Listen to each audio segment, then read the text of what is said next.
拍短視頻呢家嘢，其實你都唔需要去研究咁多嘢，亦都唔需要去上咁多堂。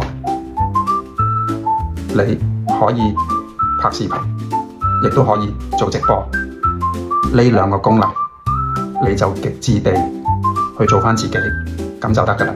就好似你見到啲男仔高矮肥瘦，佢哋硬係會揾到一啲鍾意佢哋嘅女士，點解呢？百貨配百客啊嘛，你唔需要去模仿任何人。當你去背稿啊，去模仿某啲對標帳號啊，其實就錯晒啦。因為你一旦模仿，你就做唔返自己。你做唔返自己，第一，別人睇得出；第二，你嘅表現就會好僵硬。你一僵硬就唔能夠好自然地將你最真實嘅性情流露出嚟，你天生嘅魅力亦都不能夠展現出嚟。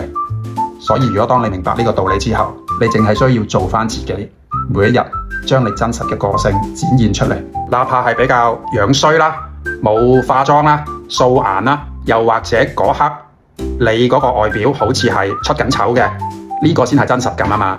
你做觀眾，你都想睇啲真嘢啦，去俾人睇到你係活得開心、喜悅、自由自在。咁你慢慢就會累積一啲喜歡同你同頻嘅粉絲。呢個心法，只要你明白，你堅持每日地去拍視頻日記，我 guarantee 你一定可以做得起你嘅帳號。